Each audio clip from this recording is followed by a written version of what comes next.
So I think it's going to be quite surprising, quite, for some people, possibly quite jarring as well. We associate the coinage with Queen Elizabeth in the same way that we kind of associate stamps with Queen Elizabeth. But it's also really important for King Charles to take ownership of the currency and for the establishment of his reign, for this transition to take place. That's an assistant professor of medieval history at Northeastern University, London. And she's talking about these things. New British banknotes set to roll out this spring that feature the image of Charles Philip Arthur George, or Charles III, by the grace of God of the United Kingdom of Great Britain and Northern Ireland and of his other realms and territories. King, head of the Commonwealth, defender of the faith. You know, King Charles. The new King Charles banknotes will be coming into circulation from the 5th of June this year.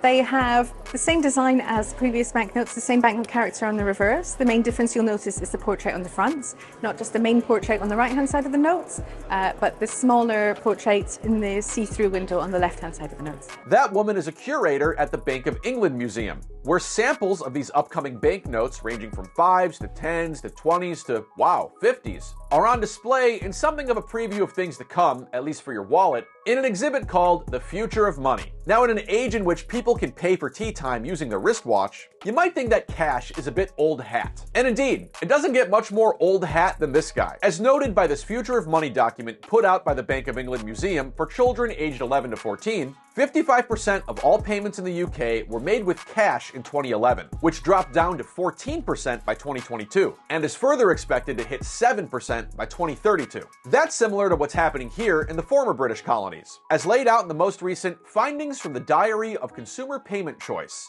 put out by Federal Reserve Financial Services. Dear Diary, cash made up 31% of payments back in 2016, but as recently as 2022, they were just 18%. Sigh. Now that's not to say, should you find yourself in merry old England, you should be scrambling to set your phone's wallpaper to an image of Fair Chuck to ensure he's still around for any and all transactions. According to our curator here, cash, like Charles himself, remains king. The future of cash is very much alive. So there are more banknotes in circulation now than there were in 2020. So people are using them and they're very much in demand. Cash is an important choice for many people. Many people prefer to manage their money by using tangible cash that they can see leaving their wallets.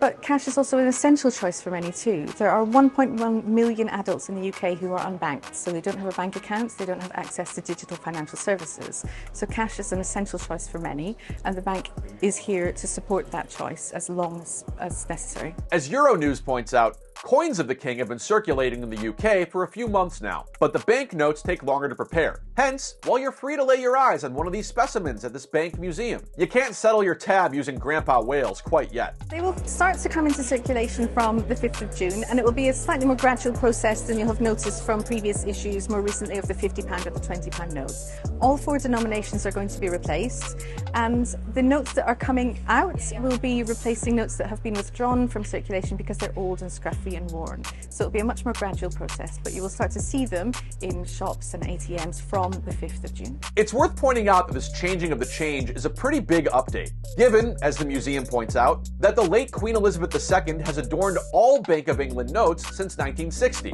posing for all kinds of money portrait sessions in a variety of hats over the decades. But for people who might find it strange to have money circulating containing the images of both a mother and her son, our historian here notes that this kind of thing actually used to be the norm. I think it would be quite shocking for people. In the past, if we kind of go back 100 years or even 75 years before Queen Elizabeth's reign, it was really normal to have coins and notes with multiple monarchs circulating, because if you think, we didn't have quite so many long-lived monarchs in the past. The Future of Money exhibit at the Bank of England costs no money and is running through September. And it also goes more in depth into digital payments, crypto, and even whether or not the tooth fairy can go cashless. Bad news on that front, by the way, if you were hoping to cash in that baby tooth for a princely sum. Your news refresh just covered Delta Dental's new Tooth Fairy Index, which found the value of a Tooth Fairy tooth payment just saw a year-over-year decline for the first time in 5 years. Subscribe to @TheNewsRefresh on YouTube for more weird and interesting news stories like these each and every day. Cha-ching!